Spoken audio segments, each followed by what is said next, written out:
Kozhikode medical കോളേജിലെ ചികിത്സാ പിഴവിനെ തുടർന്ന് ഗർഭാശയം നീക്കേണ്ടി വന്ന ആരോപണവുമായി ഒരു പേരാമ്പ്ര സ്വദേശി അനുശ്രീ ഞങ്ങളെ സമീപിച്ചിരുന്നു.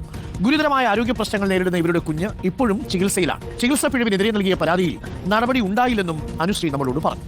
ആലപ്പുഴയിലെ ചികിത്സാ പിഴവിൽ ഡോക്ടർമാരെ സംരക്ഷിച്ച് ആരോഗ്യവകുപ്പ്. ഗുരുതര വീഴ്ച സംഭവിച്ചത് ലാബുകൾക്കെന്ന് കണ്ടെത്തൽ.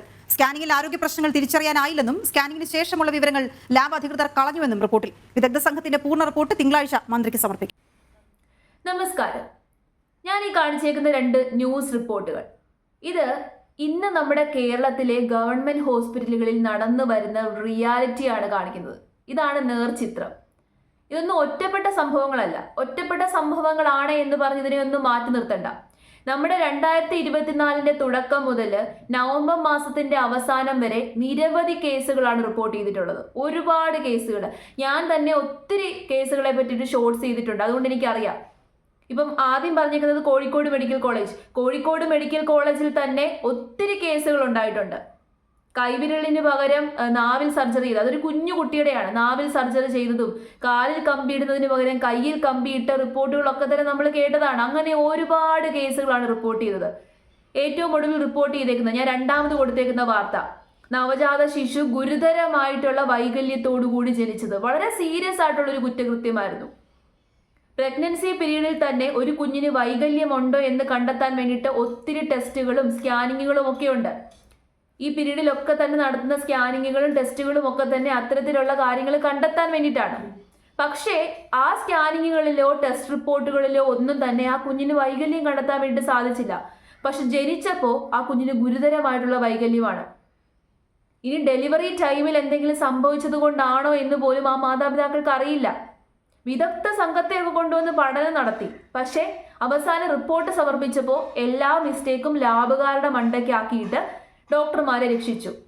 ആ അമ്മയ്ക്കും അച്ഛനും നീതി കിട്ടിയോ? നീതി കിട്ടിയില്ല. ആ കുഞ്ഞിന്റെ ജീവിതം എന്തായി? ഫ്യൂച്ചർ എന്തായി? എല്ലാം അവസാനിച്ചു. ആ അച്ഛൻ്റെ അമ്മയുടെ ഭാവിയോ? അവർ കഷ്ടപ്പെട്ട് കാത്തിരുന്ന് കിട്ടിയ ഒരു കുഞ്ഞ്, ആ കുഞ്ഞിന്റെ ജീവിതം അങ്ങനെയായി. ഇത്രയും സീരിയസ് ആയിട്ടുള്ള വൈകല്യത്തോട് കൂടിയിട്ട് ഒരു കുഞ്ഞ് ജനിക്കുക എന്ന് പറയുമ്പോൾ ആ കുഞ്ഞിന്റെ ഫ്യൂച്ചർ എന്താകും? ആ കുഞ്ഞിന്റെ മാതാപിതാക്കളുടെ കാര്യം നിങ്ങൾ ആലോചിച്ച് നോക്കിക്കേ. അവർക്ക് നീതി കിട്ടിയില്ല. ഇങ്ങനെയുള്ള ഒരുപാട് സംഭവങ്ങൾ നമ്മുടെ ഈ കേരളത്തിൽ തന്നെ ഉണ്ടാകുന്നുണ്ട്. പലരും പുറത്തു പറയാറില്ല. ഞാൻ ആദ്യം കാണിച്ചേക്കുന്ന ഈ സഹോദരിയുടെ കൂട്ട അനുഭവങ്ങളുള്ള നിരവധി സ്ത്രീകളുണ്ട്.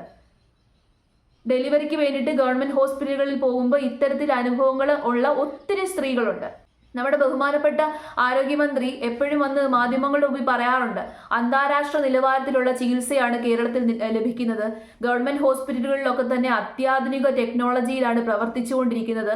നമ്മുടെ ഹെൽത്ത് സെക്ടർ നമ്പർ 1 ആണ് എന്നൊക്കെ പറഞ്ഞ് വീമ്പിളക്കാറുണ്ട്. ഇതാണോ നമ്പർ 1? ഡോക്ടർമാർക്കൊക്കെ എതിരെ എന്തുമാത്രം ആരോപണങ്ങളാണ് ഉയർന്നു വരാറുള്ളത്. പക്ഷെ ഒരു ആക്ഷനും എടുത്ത് നമ്മൾ വാർത്തയെ കേട്ടിട്ടില്ല. ഒരു ആക്ഷനും എടുക്കാറില്ല. ചിലപ്പോൾ കൂടിപ്പോയി കഴിഞ്ഞാൽ നേഴ്സുമാരെയോ വല്ലതും കുറ്റപ്പെടുത്തും, അല്ലെങ്കിൽ വേറെ ഏതെങ്കിലും അറ്റൻഡർമാരെയോ വല്ലതും കുറ്റപ്പെടുത്തി അവരെ സസ്പെൻഡ് ചെയ്യും. അതാണ് ആക്ഷൻ, ഫൈനൽ ആക്ഷൻ. ഇനി ഇപ്പൊ ഞാൻ ആദ്യം റിപ്പോർട്ട് ചെയ്തേക്കുന്ന ഈ വാർത്ത, ആ വാർത്തയിലെ ആ സഹോദരിക്കുണ്ടായ യഥാർത്ഥത്തിലുള്ള അനുഭവത്തെക്കുറിച്ച് ആ സഹോദരി പറയുന്നുണ്ട്. അതും കൂടി ഞാൻ നിങ്ങളെ ജസ്റ്റ് ഒന്ന് കേൾപ്പിച്ചു തരാം. ജനുവരി 18 പുലർച്ചെ ഒരു 12:30 ലേബർ റൂമിൽ അഡ്മിറ്റ് ആയി, പ്രസവ വേദന തുടർന്നിട്ട്. അപ്പൊ അവിടെ കയറിയത് മുതലേ വളരെ മോശമായിട്ടാണ് അവിടുത്തെ ഒരു PG ഡോക്ടർ ക്ഷമ എന്നോട് ബിഹേവ്. എന്നെ വളരെ ചീത്ത പറയുകയും ചെയ്ത് എന്നോട് ചോദിച്ചെന്താ വെച്ചാൽ, ഗർഭിണിയായ പ്രസവിക്കണം അറിയില്ല, പിന്നെ എന്ത് കണ്ടിട്ടാണ് പരിപാടിക്ക് നിന്നൊക്കെ പറഞ്ഞിട്ട് എന്നെ ചീത്ത പറഞ്ഞിട്ട് എന്റെ അടുത്തിരുന്ന് അമ്മ വരെ കരഞ്ഞു പോയിട്ടുണ്ട്. പിന്നെ ഈ ഡോക്ടർ തന്നെയാണ് എന്റെ ഫ്ലൂയിഡ് പൊട്ടിച്ചത്. ഫ്ലൂയിഡ് പൊട്ടിച്ചിട്ട് അടുത്ത റൂമിൽ വെയിറ്റ് ചെയ്യാൻ പറഞ്ഞു. ഞാൻ വെയിറ്റ് ചെയ്തു. പക്ഷെ എനിക്ക് അന്നേരം ബ്ലീഡിംഗ് ഉണ്ട്, പെയിൻ ഉണ്ട്. അപ്പൊ അമ്മ ഇങ്ങനെ കുറെ തവണ ഡോക്ടർ ഒന്ന് വന്ന് നോക്കുവോ, മോക്ക് നല്ല വേദന ബ്ലീഡിംഗ് ഒക്കെ കാണിക്കും. അന്നേരം പറഞ്ഞ് അമ്മ അവിടെ പോയിരിക്കും, 24 മുതൽ 48 മണിക്കൂർ കഴിഞ്ഞിട്ട് പ്രസവിക്കുള്ളൂ എന്ന് പറഞ്ഞിട്ട് അവിടെ കിടന്നുറങ്ങി. ആ ഡോക്ടർ ആ ടേബിളിൽ തലവെച്ച് കിടന്നുറങ്ങി. അപ്പൊ അമ്മ ഇങ്ങനെ പോന്നു. പിന്നെ പുലർച്ചെയാണ് എനിക്ക് ഭയങ്കര വേദനയും ഇതൊക്കെ അനുഭവപ്പെട്ടത്. അമ്മ ഇങ്ങനെ കൈയും ഇങ്ങനെ തടവി തരുമ്പോഴാണ് കൈയിന്റെ നഖങ്ങൾ മുഴുവനായിട്ട് നീല നിറത്തിലായിപ്പോയി. ആ നീല നിറം എന്നാണ് ഞാൻ അവസാനമായിട്ട് കേട്ടത്. പിന്നെ എനിക്കൊന്നും ഓർമ്മയില്ല. പിന്നെ അമ്മ പറഞ്ഞതാണ് അപ്പോഴാണ് ഡോക്ടേഴ്സ് വരുന്നത്. അതുവരെ ഒരൊറ്റ ഡോക്ടർമാരും എന്നെ തിരിഞ്ഞു നോക്കിയിട്ടുണ്ടായിരുന്നില്ല. ഈ പ്രസവം കഴിഞ്ഞ സമയത്ത് അല്ലേ? അതായത് മണിക്കൂറുകളോളം ഞാൻ ലേബർ റൂമിലുണ്ട്. ആ സമയത്തൊന്നും ഒരു ഡോക്ടേഴ്സും എന്നെ വന്ന് നോക്കിയിട്ടില്ല. കൈമ നീല നിറം കണ്ടപ്പോൾ അമ്മ അവിടുന്ന് ഒച്ച വെച്ച് ബഹളം വെച്ച് കരയൊക്കെ ചെയ്ത് കണ്ടപ്പോഴാണ് ആരൊക്കെ വന്നത്. ഈ അനുശ്രീ പ്രസവിച്ചു കഴിഞ്ഞ് പിന്നെന്താ ഡോക്ടർ പറഞ്ഞത്? കുഞ്ഞിന് എന്തെങ്കിലും ബുദ്ധിമുട്ടുണ്ടെന്ന് പറഞ്ഞോ? അതേപോലെ ഈ ഗർഭാശയം നീക്കം ചെയ്യണമെന്ന് പറയുന്നത് എപ്പോഴാണ്? എനിക്ക് എന്റെ ബോധം നഷ്ടപ്പെട്ടു. അതോടുകൂടി ഞാൻ ആ സമയത്ത് ഒന്നും അറിയില്ല. പിന്നെ എന്തോ ഇൻസ്ട്രുമെന്റ് ഉപയോഗിച്ചിട്ട് കുട്ടീനെ എടുത്ത് തന്നെ കുട്ടീന്റെ തലയോട്ടിക്ക് ക്ഷതം സംഭവിച്ചിട്ടുണ്ടെന്ന് എന്റെ ഗർഭാശയം നീക്കം ചെയ്തിട്ടുണ്ടെന്നാണ് ഞാൻ അറിഞ്ഞത്.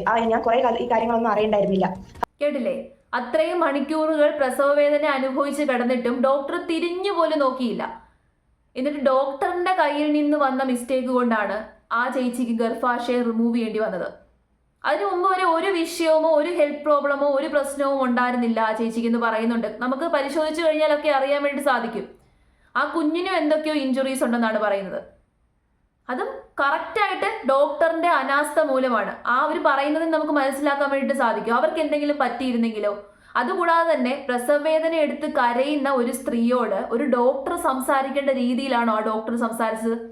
ഇതേപോലെയാണ് മിക്ക സർക്കാർ ഹോസ്പിറ്റലുകളിൽ നിന്നും ഇത്തരത്തിലുള്ള അനുഭവങ്ങൾ പല സ്ത്രീകൾക്കും നേരിട്ടിട്ടുണ്ട്. ഇങ്ങനെ പ്രസവവേദന എടുത്ത് കരഞ്ഞുകൊണ്ടിരിക്കുമ്പോൾ ഇങ്ങനെ നേഴ്സുമാരും ഡോക്ടർമാരും ഒക്കെ ഇതുപോലെ കുത്തിയൊക്കെ ഓരോ വൃത്തികേടുകൾ പറയും, ഓരോ മോശപ്പെട്ട കാര്യങ്ങളൊക്കെ പറയും, മോശക്കാരായിട്ട് ചിത്രീകരിക്കും.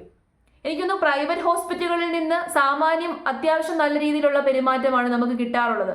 പക്ഷെ സാധാരണക്കാരെ സംബന്ധിച്ചിടത്തോളം പ്രൈവറ്റ് ഹോസ്പിറ്റലിൽ പോകുക എന്ന് പറയുന്നത് ഒട്ടും അഫോർഡബിൾ ആയിട്ടുള്ള കാര്യമല്ല. ഈ ഡെലിവറിക്ക് വേണ്ടിയിട്ടൊക്കെ പ്രൈവറ്റ് ഹോസ്പിറ്റലിൽ പോകുമ്പോൾ ലക്ഷങ്ങളാണ് അങ്ങോട്ട് അടയ്ക്കേണ്ടത്. പക്ഷെ ഗവൺമെന്റ് ഹോസ്പിറ്റലിൽ അത്രയും ആവശ്യം വരുന്നില്ല, അത്രയും പൈസ ചെലവാകുന്നില്ല. പക്ഷെ നേരിടേണ്ടി വരുന്ന കാര്യങ്ങളും ഇതുപോലെയാണ്. അത്രയും മോശപ്പെട്ടിട്ടുള്ള സിറ്റുവേഷനിലൂടെ ആയിരിക്കും അവർ കടന്നു പോയിക്കൊണ്ടിരിക്കുന്നത്. ആ ത്രൂ ഔട്ട് ആ സമയം മുഴുവനായിട്ടും ഒരു രീതിയിലുള്ള ഇമോഷണൽ സപ്പോർട്ട് പലപ്പോഴും നേഴ്സുമാരുടെ ഭാഗത്തു നിന്നോ ഡോക്ടർമാരുടെ ഭാഗത്തു നിന്നോ ഉണ്ടാവത്തില്ല. അവരൊക്കെ എന്തോ ആനിമൽസിനെ കാണുന്നത് പോലെയാണ് ഇവരെ കാണുന്നത്. ഇത്തരത്തിലുള്ള എക്സ്പീരിയൻസ് ഉള്ള ഒരുപാട് സ്ത്രീകളുണ്ട്. ഇങ്ങനെ വീഡിയോ കാണുന്നവരുണ്ടെന്നുണ്ടെങ്കിൽ തീർച്ചയായിട്ടും കമന്റ് ചെയ്യുക. ഇതാണ് ശരിക്കും പറഞ്ഞ റിയാലിറ്റി.